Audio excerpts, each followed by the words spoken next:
সকাল অনেক অনেক শুভেচ্ছা এবং শুভকামনা জানিয়ে শুরু করতে যাচ্ছি ডিপিআরসি এর সৌজন্যে স্বাস্থ্য বিষয়ক আয়োজন ফার্স্ট এইডে। সঞ্চালনায় আমি ডাক্তার ফাতিহা শাফি আছি আপনাদের সাথে, থাকছি অনুষ্ঠানের পুরোটা সময় জুড়ে। দর্শক, আমরা এই অনুষ্ঠানে চেষ্টা করি সমসাময়িক একটি বিষয় নিয়ে আলোচনা করার জন্য। আজও এর ব্যতিক্রমে নয়। আজ আমাদের অনুষ্ঠানীয় বিষয়বস্তু চূড়ান্ত করা হয়েছে হাঁটু ব্যথার কারণ ও অপারেশনবিহীন চিকিৎসা। আর এই বিষয়ে কথা বলার জন্য আমাদের সাথে অতিথি হিসেবে আছেন ডাক্তার মোহাম্মদ শফিউল্লাহ প্রধান, বাত ব্যথা, প্যারালাইসিস ও রিহ্যাব ফিজিও বিশেষজ্ঞ, ডিপিআরসি। আমন্ত্রণ আপনাকে আমাদের আজকের এই আয়োজনে। আপনাকে অনেক ধন্যবাদ, এটি নিউজকে অসংখ্য ধন্যবাদ। আমরা আজকে হাঁটু ব্যথার কারণ নিয়ে কথা বলতে যাচ্ছি। আমরা জানি যে হাঁটু আসলে দেহের সমস্ত ভার বহনকারী একটি অংশ। তো সেই বিষয়ে আসলে জানতে চাচ্ছি যে হাঁটু ব্যথার পেছনে আসলে মেইন কি কজ থাকতে পারে। আপনাকে ধন্যবাদ। আমি হাঁটু ব্যথার কারণ এবং হাঁটুটা কিভাবে তৈরি একটু একসাথে বুঝিয়ে বলছি। এটা আমার কাছে একটা রেপ্লিকা। আমাদের হাঁটু উপরে হচ্ছে ফিমার বোনস, নিচে টিবিয়া, পাশে নিচে ফিবুলা থাকে। ফিবুলাটা ডাইরেক্ট জয়েন্টের সাথে অ্যাটাচ নেই, বাট নিচে থাকে সাহায্যকারী হিসাবে। এবং সামনে আমাদের একটা প্যাটেলা আছে। হ্যাঁ, তো এখানে প্যাটেলা, ফিমার, টিবিয়া মিলে একটা লার্জেস্ট জয়েন্ট, মানে হিপ জয়েন্ট যেমন লার্জেস্ট জয়েন্ট, সো হাঁটু আমাদের লার্জেস্ট জয়েন্ট। এবং হাঁটু হচ্ছে আমাদের শরীরের ওজন বহনকারী একটা জয়েন্ট এবং দুপাশে দুটা থাকে। তো হাঁটু বিহীন মানুষের শরীরের মানে আসলে কোনো মুভমেন্টের কোনো তারতম্য নেই। মানে মানুষ যদি মুভমেন্ট করতে চায় তাহলে হাঁটুর খুব ইম্পর্টেন্ট। মানে আপনি যদি আর কিছু প্রাণীর সাথে আপনি তুলনা করেন, যেমন আপনার যদি আমরা হাঁস, পেঙ্গুইন, তারা কিন্তু দেখবেন হেলে দুলে হাঁটে, বিকজ তাদের কোনো নি জয়েন্ট নেই। কিন্তু মানুষের নি জয়েন্ট আছে, আর মূল কারণ যার কারণে মানুষ কিন্তু হেলে দুলে হাঁটে না। আমাদের কাছে যখন রুগীরা আসে, কিছু রুগী দেখবেন ওই লাইকাস হাঁসের মতো হেঁটে হেঁটে আসে চেম্বারে, হ্যাঁ, ডানে বামে ঘুরে এভাবে। তখন বোঝা যায় যে আমরা প্রাইমারি বুঝতে পারি যে রুগীর হাঁটুতে প্রবলেম, যার কারণে সে হেলে দুলে, মানে সে হাঁটু ব্যান্ড করতে পারে না, মুভ করতে পারে না। তো হাঁটু খুবই জটিল একটা জয়েন্ট, এবং একজন ব্যথা বিশেষজ্ঞ, বাত ব্যথা যারা আমরা ট্রিটমেন্ট করি, তারা ছাড়া হাঁটুর ডায়াগনোসিস করা খুব টাফ। আপনার হাঁটু ব্যথা নিয়ে রুগী ঘুরতেই আছে, এই চেম্বার থেকে ওই চেম্বার, বাংলাদেশ থেকে ভারত, ভারত থেকে সিঙ্গাপুর, থাইল্যান্ড বা উন্নত রাষ্ট্রে যারা আর্থিক অবস্থা ভালো, বাট হাঁটুর অনেক সময় ট্রিটমেন্ট বা সমাধান হয় না। আর মূল কারণ হচ্ছে ডায়াগনোসিস। হাঁটুর কমনলি যে সমস্যাগুলো আমরা পাই সেটা হচ্ছে এইজিং প্রসেসজনিত হাড় ক্ষয় রোগ। মানে মানুষ বয়স বাড়ার সাথে সাথে হাঁটুতে আর্থ্রাইটিস ডেভেলপ করবে, এটা একেবারেই কমন। আর্থ্রাইটিসটা ডেভেলপ করলে আমরা কিভাবে বুঝতে পারবো? আমরা যদি এক্সরে করি, দুই হাড়ের মাঝখানে যে গ্যাপ, এখানে দেখেন একটা চাকতির মতো জিনিস আছে, মিনিসকাস, এই মিনিসকাসটা ক্ষয় হয়ে যায়, তখন কিন্তু গ্যাপটা কমে যায়। দেখা যায় যে গ্যাপটা কমে গেছে এক্সরেতে। আমি কিন্তু আমার রুগীদেরকে বুঝিয়ে দিই, এই যে দেখেন গ্যাপ কমে গিয়েছে। যখন গ্যাপ কমে যায় তখন আইদার টিবিয়া অথবা আপনার ফিমার থেকে, বেশিরভাগই টিবিয়া থেকে একটা অস্টিওফাইট ডেভেলপ করে, মানে বোনস গ্রোথ করে। তখন ওই যে অ্যাবনর্মাল গ্রোথ, ক্ষয় সব মিলে রুগী আর হাঁটা চলাফেরা করতে পারে না। এগুলো হচ্ছে কমনলি অস্টিওআর্থ্রাইটিস। আবার অস্টিওআর্থ্রাইটিস ডেভেলপ করেন যে এইজ হতে হবে এমন কোনো কারণ নেই। হতে পারে আঘাত, ধরেন 2 বছর 5 বছর আগে খেলতে গিয়ে পড়ে গিয়েছিল, বা যে কোনো কারণে আঘাত পেয়েছে, হাঁটুতে আঘাত পেয়েছে। অথবা শ্রমিক পেশাজীবী যারা নিলিং করে, মানে হাঁটু গেড়ে কাজ করে, বা আমাদের মা বোনরা গ্রামগঞ্জে হাঁটু ভেঙে নিচে বসে বসে পারিবারিক অনেক কাজ করে, এই যে প্রলং স্ট্রেস, পোস্ট ট্রমাটিক, তখন কিন্তু সেম আপনার আর্থ্রাইটিস ডেভেলপ করতে পারে। হাঁটুতে ইম্পর্টেন্ট লিগামেন্ট থাকে, দেখেন এইখানে লিগামেন্ট, এই পাশে লিগামেন্ট, ভিতরে খুব ইম্পর্টেন্ট লিগামেন্ট মিনিসকাস, তারপর হচ্ছে cruciate ligament, anterior posterior cruciate ligament.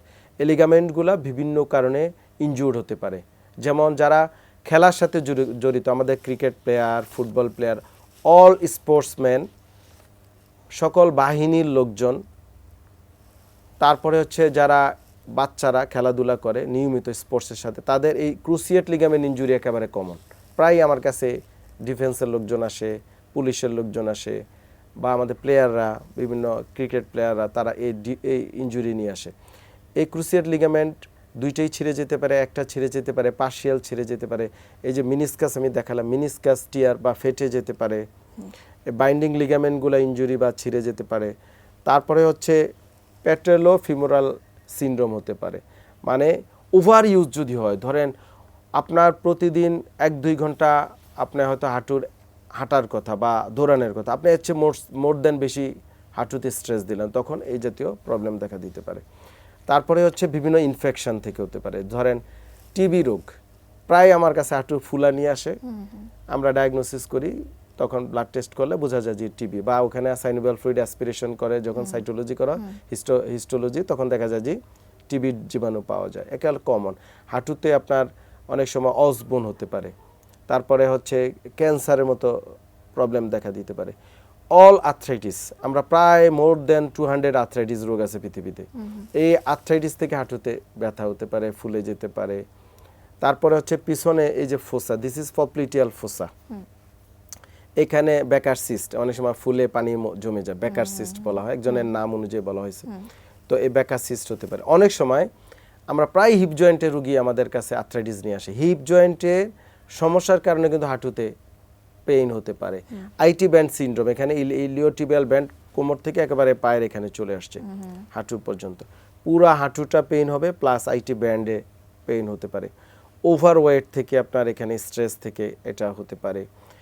Injury তো আমি বললাম, অনেক আর্থ্রাইটিস থেকে হতে পারে। মানে হাঁটু প্রবলেম একেবারে কমন। এবং একটা মানুষ যদি, মানে স্টাডি খুব ক্লিয়ার, 50 বছর হায়াত পায় ন্যূনতম, সে হাঁটু ব্যথা কোনো না কোনো দিন ডাক্তারের কাছে আসবে, আমাদের কাছে যাবে, বা বাত ব্যথা ডাক্তারের কাছে যাবে।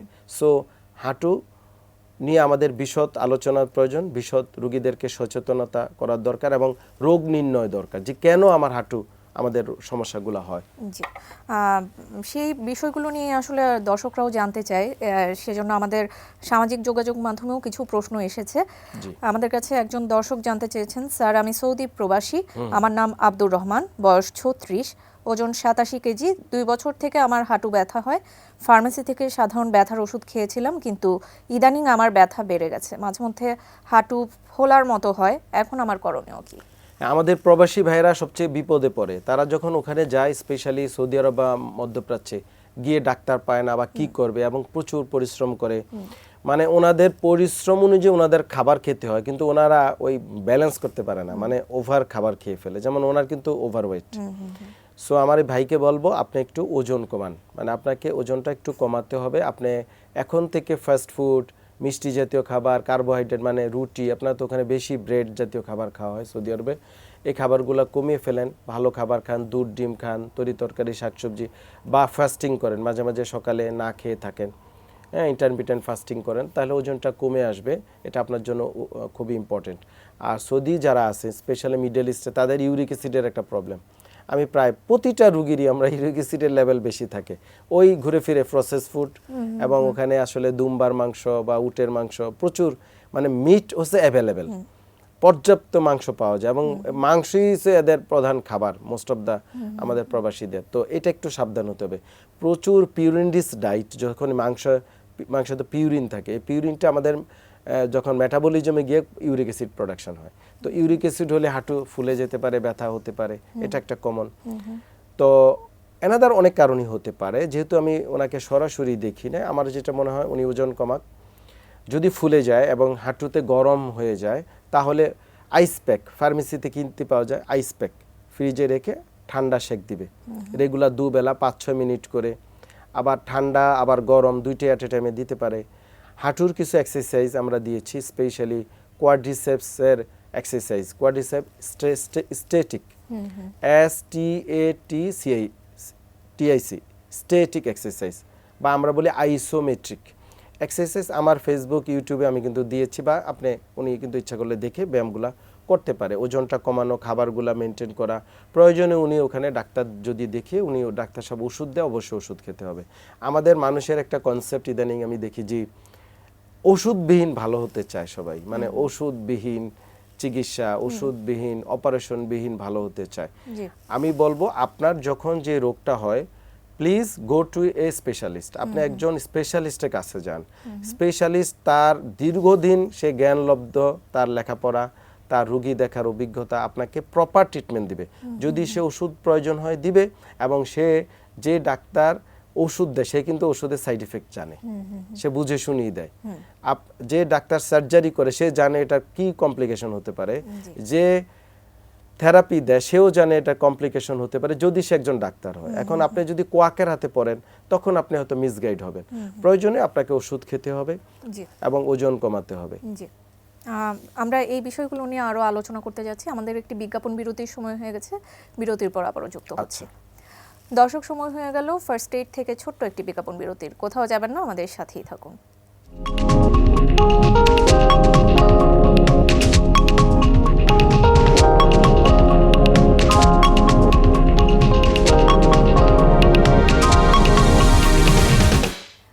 বিজ্ঞাপন বিরতির পর আবারও আমন্ত্রণ ফার্স্ট এইডে। আমরা কথা বলছিলাম হাঁটু ব্যথার কারণ ও অপারেশনবিহীন চিকিৎসা নিয়ে।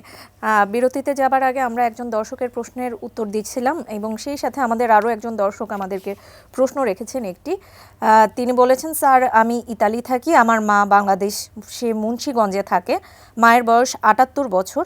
ওনার দীর্ঘদিন ধরে হাঁটুর সমস্যা, হাঁটু ক্ষয় হয়ে গেছে, হাঁটতে পারে না, হাঁটু ভেঙে বসতে পারে না। ডাক্তার বলেছেন হাঁটুর বাটি পাল্টাতে হবে। আমার মায়ের হাঁটুর বাটি পাল্টালে কি আবার আগের মতো হাঁটতে পারবে?